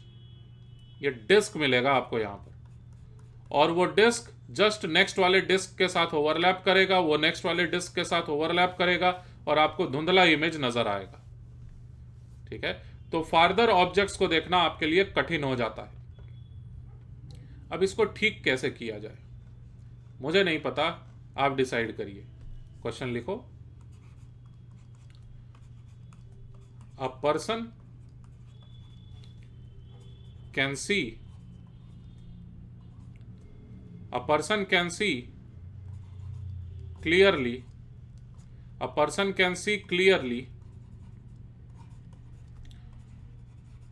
only up to a distance, only up to a distance, मान लो 2 मीटर। 2 मीटर के बाद जो कुछ भी है दिख जा रहा है वो, लेकिन धुंधला दिख रहा है, तो कहा जाएगा कि क्लियर इमेज नहीं बना। ये क्यों होता है? ये भी हो सकता है ना, एक्चुअली में इस वाले डायग्राम में ये भी हो सकता है कि बचपन में आपका जो रेटिना था वो यहीं तक हुआ करता था, ये रेटिना ऐसे हुआ करता था बचपन में, और जैसे जैसे आप बड़े हुए आपका जो रेटिना है वही बढ़ के दूर चला गया। This is also one of the possibility.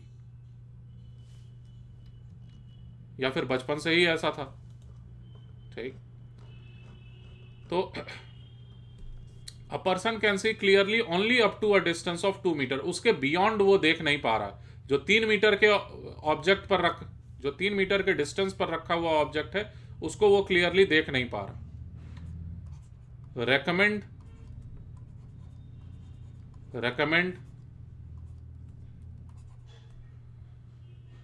A lens for this defect. तुम अपने दिमाग का इस्तेमाल करो और मान लो आज तक कभी चश्मा बना ही नहीं है, तुम ही डिजाइन कर रहे हो चश्मे को, तो तुम क्या उसके लिए सोचोगे? कभी ना कभी कोई तो सोचा होगा ना, पहली बार चश्मे का आइडिया किसी को तो आया होगा सबसे पहले, और उसको ऑप्टिक्स का सोच लो कितना जबरदस्त ज्ञान होगा। तो उसी लेवल को अचीव करिए और जरा खुद से सोचिए क्या तुम उसको रिकमेंड करोगे करने के लिए। चलिए मैं समझाने की कोशिश करता हूं। आई होप सो कि आपके पास डायग्राम वगैरह बना हुआ है, जो भी रफ वर्क करने का जरूरत है उसको आपने किया और फाइनली आंसर भी निकाल लिया। मैं बता रहा हूं उसको क्या करने का जरूरत है। लाइट जो ऐसे करके आ रही थी, यह कुछ ज्यादा ही कन्वर्ज हो जा रही थी, यह प्रॉब्लम था। हम लोग चलो जरा इसको मैथमेटिकली समझते हैं, रे डायग्राम को छोड़ के, कि वो 2 मीटर तक के डिस्टेंस को देख पा रहा है, राइट? वो 2 मीटर तक के डिस्टेंस को देखने में बता रहा है कि कोई दिक्कत नहीं हो रही है, लेकिन उससे पूछोगे तो आखिर तुमको चाहिए क्या फिर, तो बोलेगा मुझे तो इन्फिनिटी को भी देखना है क्लियरली, चांद सितारों को भी देखना है मुझे, रात के समय क्लियर इमेज बनना चाहिए उसका रेटिना पर, वो ये चाहता है। स्टार्स का इमेज धुंधला नहीं बनना चाहिए, वो ये बोल रहा है। तो आप एक काम करो, मतलब आप एक काम करो, उस पर्सन के लिए उसको ये कहो कि तुम एक लेंस यहां पर रख लो, ठीक? और उस लेंस का क्या काम होना चाहिए, वो लेंस कॉन्वेक्स होगा कॉनकेव होगा, वो मैथमेटिक्स से पता चलेगा। ये लेंस यहां पर रख लो, वो लेंस बस क्या कर देना, जो इंफिनिटी पर ऑब्जेक्ट है उसका इमेज 2 मीटर पर बना दे। फिर से सुनो, आई लेंस ऑलरेडी है, उसके जस्ट फ्रंट में एक दूसरा लेंस रख दीजिए, कुछ इस तरह से कि जो इंफिनिटी पर रखा हुआ ऑब्जेक्ट है वो नजर आ जाए 2 मीटर की दूरी पर। और 2 मीटर की दूरी पर अगर एक बार इमेज बन गया तो उसको अगर आई लेंस देखेगा तो that will be treated as object and that object will be clearly observed. समझे क्या मैं तरीका बताया? आप ये ट्रिक लगा दो कि इंफिनिटी पर जो ऑब्जेक्ट है उसका इमेज बन जाए 2 मीटर पर। अब सॉल्व करो जरा, देखो क्या फोकल लेंथ चाहिए होगा उस चश्मे का। चलिए सॉल्व करता हूं मैं भी।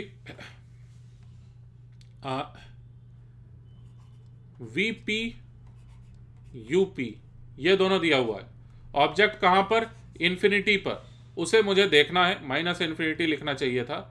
रियल ऑब्जेक्ट सामने में दूर में कहीं पर है, अब उसे मुझे देखना है कहां पर दिख जाना चाहिए चश्मे से, एक लेंस से, एक्स्ट्रा आर्टिफिशियल लेंस से कहां पर दिखना चाहिए, वो 2 मीटर पर दिखना चाहिए, लेकिन माइनस में ही। उससे क्या फायदा होगा? उससे यह फायदा होगा कि अब ये वाला जो इमेज बना हुआ है, this image will be treated as object for the eye lens and that will be clearly observed, क्योंकि 2 मीटर की चीजों को तो देख ही ले रहे हैं। तो डायरेक्ट फॉर्मूले में सब्सटीट्यूट कर दिए जाने के बाद 1 divided by -2 metre minus 1 by minus infinity must be equal to 1 by F P. This gives me F P equals to -2 metre, या फिर power equals to, converging power equals to minus में 0.5 dioptre. ये जो power negative आया है, focal length negative आया है, इसका क्या मीनिंग है? कैसा लेंस है ये, डाइवर्जिंग लेंस है या फिर कन्वर्जिंग लेंस है? तो ये दरअसल डाइवर्जिंग लेंस है। अब रे डायग्राम में इसी क्वेश्चन को समझो, ठीक है? लाइट जो आया करती थी बिल्कुल स्ट्रेट ऐसे करके, उस स्ट्रेट आने वाली लाइट को कुछ ज्यादा ही कन्वर्ज कर दिया जा रहा था, याद आ रहा है? ज्यादा कन्वर्ज कर दिया जा रहा है मतलब बेंड ज्यादा कर दिया जा रहा है। तो अगर ज्यादा बेंड कर दिया जा रहा है इसको, आप आंखों को बेवकूफ बनाओ, आप ये बोलो आंखों को कि भैया ये लाइट तो फैल रही है, ये लाइट तो डाइवर्ज कर रही है। डाइवर्ज वाला करना चाहिए था मुझे डायग्राम। यहां पर एक डाइवर्ज करवाने के लिए एक लेंस लगा दिया आपने ऐसे, दिस इज डाइवर्जिंग लेंस, ऐसे करके आपने सेट कर दिया एक लेंस को। अच्छे से डायग्राम बनाना जरा। और इस डाइवर्जिंग लेंस के वजह से क्या होता है कि लाइट ऐसे करके पहले ही डाइवर्ज करने लगी, और ये डाइवर्ज करते हुए लाइट, दिख रहा है कैसा मैं डायग्राम बनाया हूं, पहले ही से लाइट आंखों तक पहुंचने के पहले ही लाइट जो पैरेलल हुआ करती थी अब वो डाइवर्ज कर रही है। और आंखों की आदत के वजह से वो कुछ ज्यादा ही कन्वर्ज करके, जो पहले यहां पर भेज रहा था ना, पैरेलल लाइट रेज को यहां पर भेज रहा था, और आने वाली लाइट पहले डाइवर्ज कर रही है, उसको सेम अमाउंट में बेंड करके अब यहां पर भेज पा रहे होगे आप। तो लाइट यहां पर दोबारा से फोकस हो जाएगी। यही हो गया। और साथ में ये बात भी यहां पर वैलिड है कि जो चश्मे से बनने वाला इमेज है वो यहां पर है। मतलब आंखों को ऐसा लगेगा जैसे कि ये 2 मीटर पर रखा हुआ ऑब्जेक्ट है, और 2 मीटर का इमेज तो वो खुशी खुशी बना ही रहा था। आंखों के लेंस को ये लगेगा कि ऑब्जेक्ट 2 मीटर पर रखा हुआ है, जबकि ऑब्जेक्ट एक्चुअली में लेंस से भी पास करने के पहले, आर्टिफिशियल लेंस से पास करने के पहले इंफिनिटी पर था। यही ट्रिक हमने अपनाया, डाइवर्जिंग लेंस था ये, डाइवर्जिंग लेंस। और जो लोग भी लेक्चर को अभी देख रहे होंगे, आपके आदत के वजह से, नजदीक की चीजों को देखने, ज्यादा देखने के आदत की वजह से, हो सकता है आपकी आंखें ऑलरेडी खराब हो चुकी हों। ठीक है, अभी तक मेरा आंख तो ठीक है। मैं ये ऑब्जर्व किया हूं कि मैं 3 मीटर से ज्यादा दूरी तक क्लियरली नहीं देख पाता हूं, ये मेरे आंखों में प्रॉब्लम है।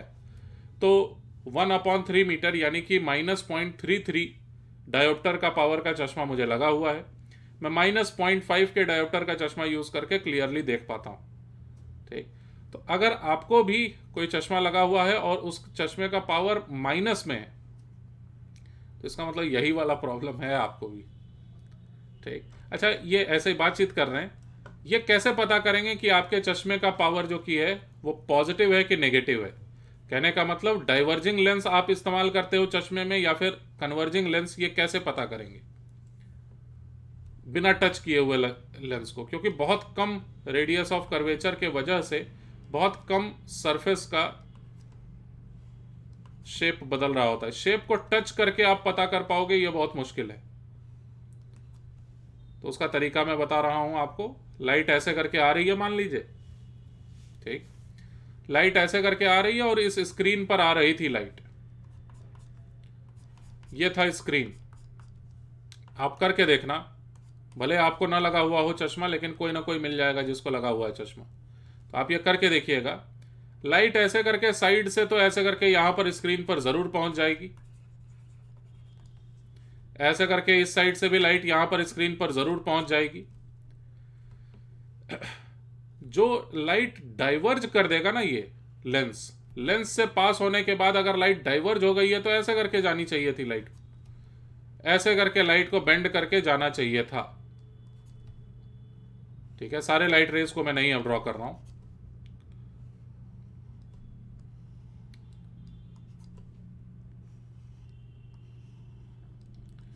तो आप क्या पाओगे कि स्क्रीन पर लेंस के रख देने, स्क्रीन के ठीक सामने में लेंस को रख देने पर आप ये पाओगे कि यहां पर ना और यहां पर डायरेक्ट लाइट रेज तो पहुंच ही रही थी बिना लेंस से होके गुजरे हुए, और जो लाइट रेज लेंस से होके गुजर रही हैं वो भी थोड़ा सा यहां पर पहुंच जा रही है। So this region will appear some extra bright,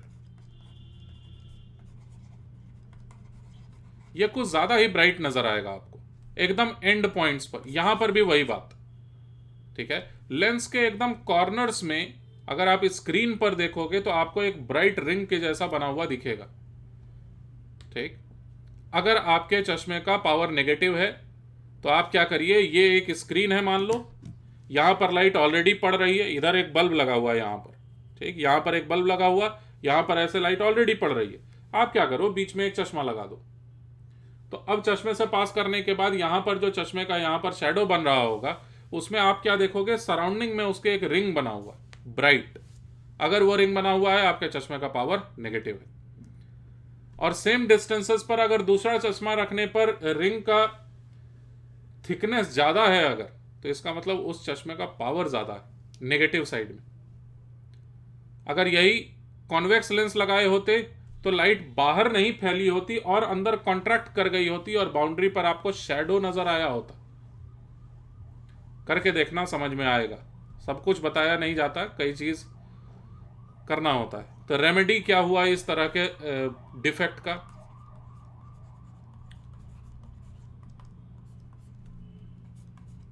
a diverging lens, diverging lens is used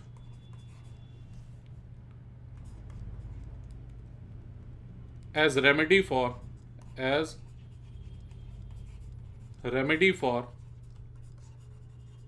this defect।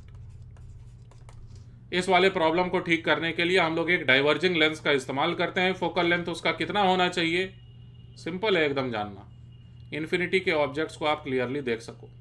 अब अगर कोई एक पर्सन आके बोले कि मैं 2 मीटर तक के ऑब्जेक्ट्स को देख लेता हूं, लेकिन मुझे इन्फिनिटी वाले ऑब्जेक्ट्स को देखने में कोई इंटरेस्ट नहीं है, मैं बस 10 मीटर वाले ऑब्जेक्ट्स को देखना चाहता हूं क्लियरली, आप इन्फिनिटी के जगह 10 मीटर रख दो।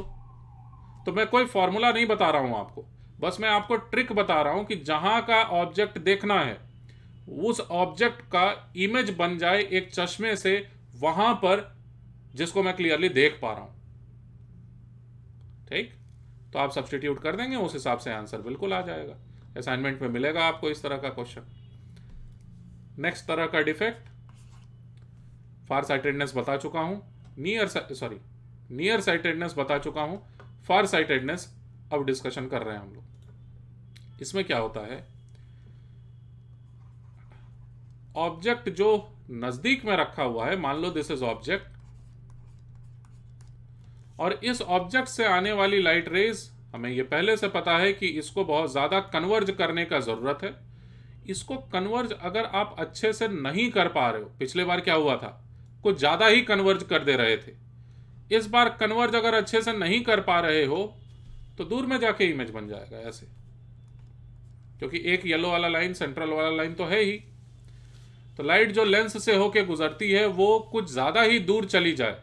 This was expected position for image formation. However, the image gets formed somewhere far. So such kind of defect is known as far-sightedness. मैं फिर से रिपीट कर रहा हूं, इस साइड को देख के ये नाम नहीं डिसाइड किया गया है फार साइटेडनेस, इस साइड को देख के ये नाम डिसाइड किया गया है। दूर में चीजों का नजर आना, रेटिना से भी दूर में चीजों का नजर आना, that is known as far sightedness. आगे बढ़े तो इस बार लिखिए पहला point, image gets formed, image gets formed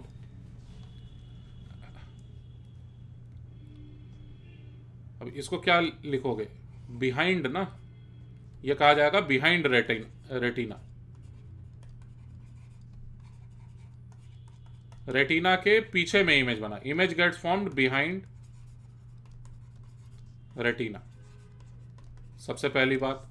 दूसरी बात फिर कि जो कन्वर्जिंग पावर का जरूरत था उतना मीट नहीं कर पाए आप। कन्वर्जिंग पावर चाहिए था, एक एग्जांपल क्वेश्चन शुरुआत में जो किए थे उसमें 60 डायोप्टर वाले रीजन की मैं बात कर रहा हूं। तो जब ज्यादा कन्वर्जिंग पावर चाहिए तो आप ज्यादा कन्वर्जिंग पावर आपके आंखों के लेंस के द्वारा प्रोवाइड नहीं हो पा रहा। तो द कैपेबिलिटी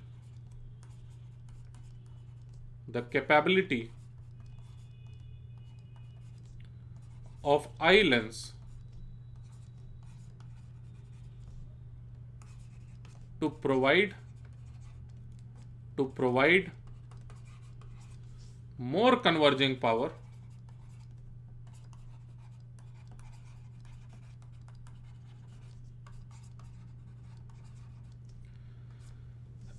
हमारे आंखों के ज्यादा कन्वर्जिंग पावर को दे पाने की क्षमता घट जाती है। दिस एंटायर थिंग डिक्रीजेस, इसीलिए इसको मैं ब्रैकेट में लिख रहा हूं। ये कंप्लीट चीज ये कैपेबिलिटी घट जाता है। ठीक, और यही बात हमें एविडेंट है इस डायग्राम से भी कि जिसे बहुत ज़्यादा बेंड करवा के यहाँ पर पहुँचाना था वो अच्छे से बेंड नहीं हो पा रहा, फाइनली यहाँ पर पहुँच जा रहा है, वो इमेज काफ़ी दूर में बन रहा है। ठीक, यहाँ पर तीसरी बात लिखें, जो एकोमोडेशन का कन्वर्जिंग पावर का जो लिमिट हुआ करता था, एक एग्जाम्पल अभी तक हम लोग देखे हुए थे 50 डायोप्टर से 60 डायोप्टर तक का। तो कौन सा वाला लिमिट इस बार अफेक्टेड हो जाता है? जब ज़्यादा कन्वर्जिंग का ज़रूरत पड़े लाइट को, वो आप प्रोवाइड ना कर पाओ, ये वाला अफेक्टेड हो जाए। इसका मतलब डिफेक्ट क्या है? पहले 50 डायोप्टर से 60 डायोप्टर किसी एक हेल्दी पर्सन के लिए था मान लो, तो जो डिफेक्टेड पर्सन है, डिफेक्टेड आई है, उसमें यह प्रॉब्लम हुआ है कि 50 डायोप्टर से केवल 58 डायोप्टर है। तो हेल्दी पर्सन के मुकाबले हेल्दी पर्सन का जो मैक्सिमम कन्वर्जिंग पावर है वो चेंज हो जाए तो वो डिफेक्टेड पर्सन बन गया। और वो डिफेक्टेड पर्सन कोई नहीं होता है, डिफेक्टेड आई है। ठीक, I am so sorry for saying this. Defected आई, ये 60 डायोप्टर्स मतलब अपर वाला लिमिट एकोमोडेशन का, वो हल्का सा चेंज हो गया। तो कन्वर्जिंग पावर ये था। अब इसके बाद फिर हमें यह लिख देना चाहिए तुरंत ही कि upper limit of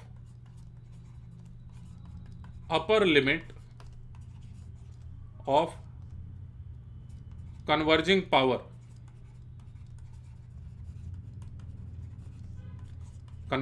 power changes. ठीक, और अपर लिमिट किस तरह से चेंज कर जाता है, तो अब समय आ गया है, क्वेश्चन कर लें और उसके बाद हम लोग समझ जाएंगे। नहीं, एक और बात, किस तरह के ऑब्जेक्ट्स को देखने में कठिनाई होगी, असुविधा किसमें होगी? नजदीक की चीजों को देखने में कि दूर की चीजों को देखने में? जिसमें भी ज्यादा पावर का जरूरत रहता है। ज्यादा पावर क्योंकि आपका आई लेंस दे नहीं पा रहा है, तो ज्यादा पावर का जरूरत रहता है नजदीक की चीजों को देखने में। Hence near by objects it gets difficult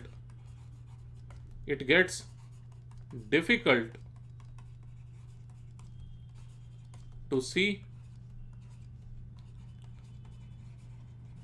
nearby objects। नजदीक की चीजों को देखने में प्रॉब्लम होता है फार साइटेडनेस में। ठीक उल्टा चल रहा है, आंखों के बाहर अगर सोचोगे तो दूर की चीजें नहीं देख पा रहे हैं तो नियर साइटेडनेस है, और पास की चीजें नहीं देख पा रहे हैं तो फार साइटेडनेस है।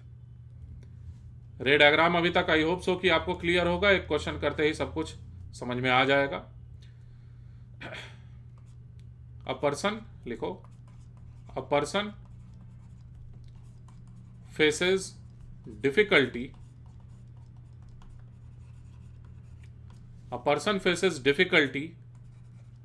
in observing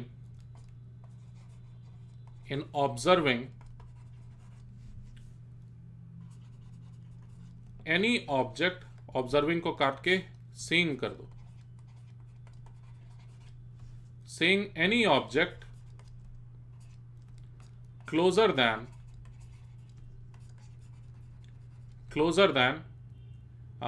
25 सेंटीमीटर से नजदीक तो कोई नहीं देख पाता है, वो तो एक नॉर्मल बात है। वो पर्सन के पास क्या प्रॉब्लम है कि वो 50 सेंटीमीटर से भी नजदीक में जो चीजें हैं उसको भी नहीं देख पा रहा है, तो क्लोजर देन 50 सेंटीमीटर।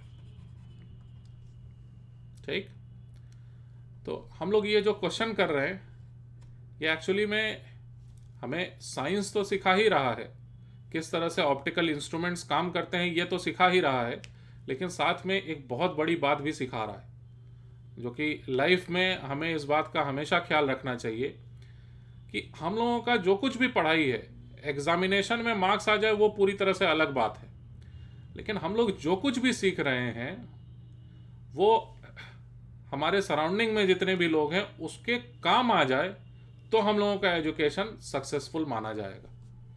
ये क्वेश्चन जो की है, ये जो पिछला एक क्वेश्चन और ये वाला क्वेश्चन, ये दोनों ही इस बात को प्रूव कर रहे हैं कि हम लोगों का ऑप्टिक्स का नॉलेज उस समय पूरी तरह से इस्तेमाल हो चुका है माना जाएगा जब कोई एक पर्सन आंखों से क्लियरली नहीं देख पा रहा था, बहुत समय पहले की बात कर रहा हूं, जब चश्मा नहीं डिजाइन हुआ था, कोई एक पर्सन है जो कि नहीं देख पा रहा था, और कोई एक पर्सन था जिसको ऑप्टिक्स का नॉलेज था, उसने एक लेंस बना करके उसको दे दिया, और वो जस्ट इमेजिन कि जो नहीं देख पाता था दिन भर चीज़ों को अपने सराउंडिंग में, वो केवल एक चश्मा लगा के पहली बार क्लियरली चीज़ों को देखने लगा होगा।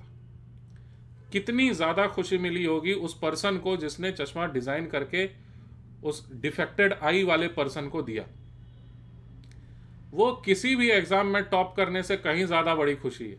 ठीक है, तो इस बात का हमें ख्याल रखना चाहिए, वैल्यू रहना चाहिए हमारे अंदर में पढ़ाई करते समय भी।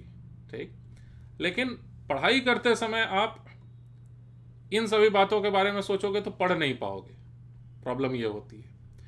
अभी आप फोकस करिए यहाँ पर, लेकिन जब आप पढ़ाई नहीं कर रहे होगे तो ये आपकी नैतिक जिम्मेदारी है कि जैसे ही आप थोड़े से बड़े हों, कम से कम 18 साल तक तो एकदम अच्छे से जम के पढ़ाई करना चाहिए। उसके बाद आपको पढ़ाई के साथ साथ अपने सोसाइटी के अंदर में मौजूद प्रॉब्लम्स को भी देखना चाहिए, और ये कोशिश करना चाहिए समझने का कि किस तरह से आप उन प्रॉब्लम्स को अपने नॉलेज से या अपने किसी भी स्किल से सॉल्व कर सकते हो, बिना कहीं ढिंढोरा पीटे हुए। ठीक है, तो प्रॉब्लम को सॉल्व करिए, और प्रॉब्लम को अपने पूरे मैनकाइंड में मौजूद प्रॉब्लम को सॉल्व करना ही साइंस का अटमोस्ट एम है। एकमात्र एम यही है। अब कोई ये बोले कि साइंस बहुत बुरा है क्योंकि इसके वजह से एटम बम बनता है, नहीं। साइंस ये बताता है कि एटम के अंदर बहुत एनर्जी है। ठीक, आप मैटर को कन्वर्ट कर सकते हो एनर्जी में, एनॉर्मस अमाउंट में, ये साइंस बोला है। आपने उस एनर्जी का इस्तेमाल किया बॉम्ब बना के एक्सप्लोड करके लोगों को मारने के लिए, ये आपका डिसीजन था, ये साइंस का डिसीजन नहीं था।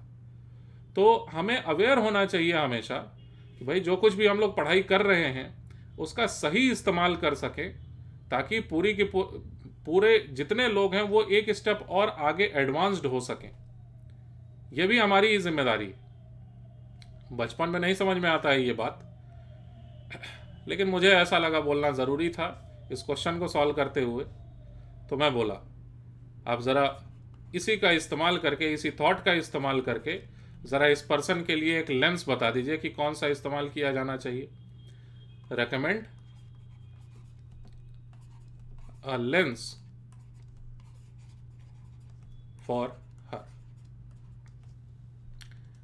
एक पर्सन है जिसको 50 सेंटीमीटर से नज़दीक की चीज़ों को देखने में समस्या होती है, उस पर्सन के लिए आपको लेंस डिज़ाइन करके देना है। जल्दी करें। चलिए, रे डायग्राम बाद में इस्तेमाल करके हम लोग समझेंगे उसे भी। पहले ऑब्जेक्ट अगर रखा हुआ है, कहां पर? ऑब्जेक्ट अगर रखा हुआ है, नॉर्मल विजन दिलवाना है ना उस पर्सन को। ऑब्जेक्ट अगर रखा हुआ है 25 सेंटीमीटर पर, यह खुद से समझने वाली बात थी, तो वो पर्सन देख सके उस ऑब्जेक्ट को। अभी नहीं देख पा रहा है क्योंकि 50 सेंटीमीटर से नजदीक की किसी चीज को वो नहीं देख पा रहा था। 25 सेंटीमीटर पर अगर कोई ऑब्जेक्ट रखा हुआ है, तुम एक ट्रिक ये अपनाओ कि एक लेंस डिजाइन कर दो जिससे कि जो ऑब्जेक्ट 25 सेंटीमीटर पर रखा हुआ है वो इमेज बन जाए 50 सेंटीमीटर पर, and that image will be treated as object for the eye lens. You need image to get formed at 50 centimetre. शायद समझे मेरी बात को आप। फोकल लेंथ आपको बताना है, बस इतनी सी जानकारी चाहिए केवल। तो आई होप, अच्छा गलत लिखा हूं मैं, ये दोनों ही माइनस में है क्योंकि इंसिडेंट वाले साइड ही सब कुछ हो रहा है ना। रे डायग्राम में अभी जस्ट हम लोग सीखेंगे। तो 1 बाई, देखिए क्या आ रहा है, 1 by -50 centimetre minus 1 by -25 centimetre must be equal to 1 by FP।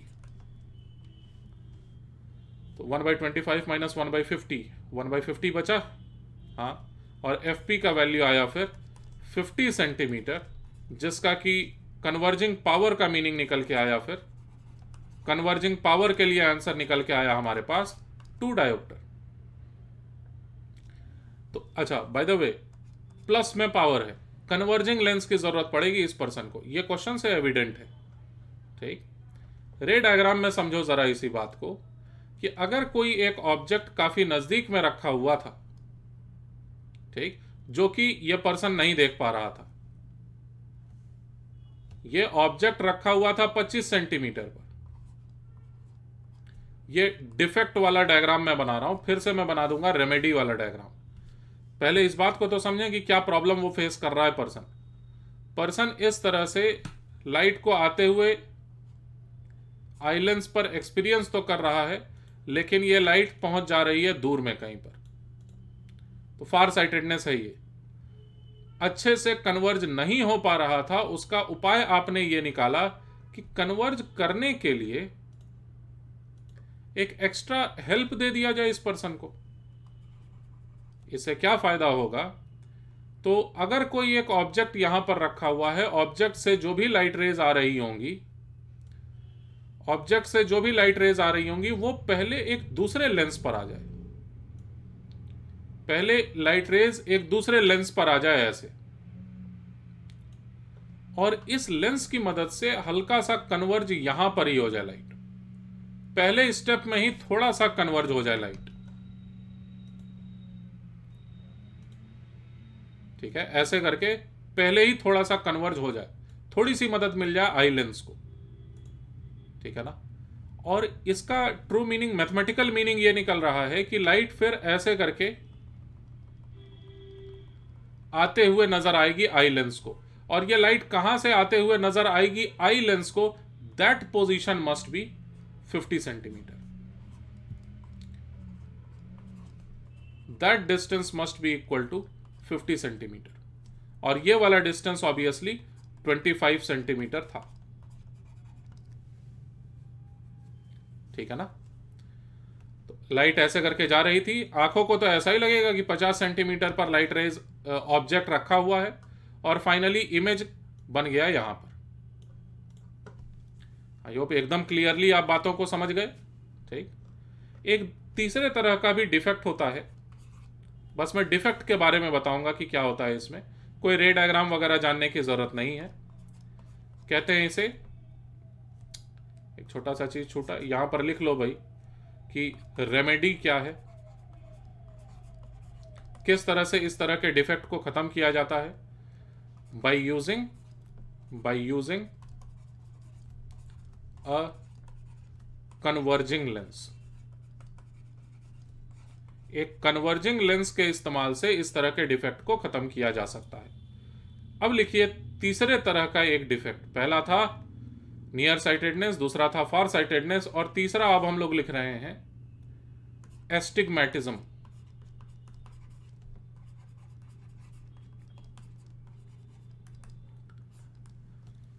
Astigmatism का मतलब क्या होता है कि मेरे पास सिलेंड्रिकल सरफेस तो अभी नहीं दिख रहा है, लेकिन मान लो अगर कोई सिलेंडर है हमारे पास, सिलेंडर की एक क्या खास बात होती है वो मैं बताना चाह रहा हूं आपको, है ना, ध्यान से सुनना जरा। सिलेंडर एक ऐसा सरफेस रखता है अपने पास जिसमें कर्वेचर तो होता है, ऐसे करके एक सिलेंडर है मान लो, ठीक, तो सिलेंडर का एक फेस आप ऐसे करके ठीक सामने में देख पा रहे हो, ऐसे कर्व्ड है ना ये पूरी तरह से, फ्रंट वाला फेस। अब यहां पर मैं एक इस तरह से एक्स एक्सिस मान लूं, ये एक्स एक्सिस है और ये वाई एक्सिस है, ध्यान से सुनो। तो एक्स एक्सिस में अगर कोई इंसेक्ट ट्रेवल करते चला जाए एक्स एक्सिस में, तो वो तो ये बोलेगा कि सरफेस में किसी तरह का कोई कर्वेचर नहीं है, वो तो एकदम परफेक्टली स्ट्रेट है। लेकिन अगर कोई इंसेक्ट वाई एक्सिस में ट्रेवल करते चला जाए, वाई एक्सिस के पैरेलली, तो वो बोलेगा कि ये सरफेस तो कर्व्ड है। जबकि स्फीयर में ऐसा नहीं होता, स्फीयर में चाहे तुम जिस भी डायरेक्शन में जाओ you will feel the curvature. घुमाव जो है सरफेस में वो हर डायरेक्शन में आता है स्फीयर के लिए, लेकिन सिलेंडर के लिए ऐसा नहीं होता। ठीक, अब बात को सुनिए ध्यान से। मान लो कि यह है आई लेंस का फ्रंट व्यू, ये front view of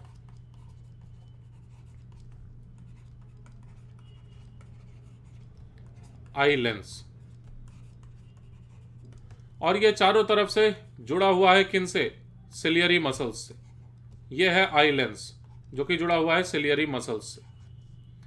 ciliary muscles जरूरत पड़ने पर, मैं इन सबको हटा रहा हूं यहां से, सिलियरी मसल्स जरूरत पड़ने पर इस आई लेंस को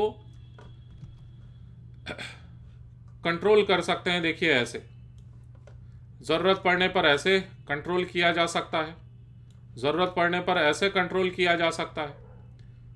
तो होता क्या है, अक्सर कभी आंखों में चोट लगने के वजह से एक साइड के सिलियरी मसल्स डिफेक्टेड हो जाएंगे, जिसके वजह से एक पर्टिकुलर डायरेक्शन में, यानी कि ऐसे करके, नई बात बनी, मान लो ना ऐसे करके सिलियरी मसल्स जो थे, एक साइड वाले सिलियरी मसल्स जो थे, ये सभी खराब हो गए, वो काम नहीं कर रहे हैं अच्छे से।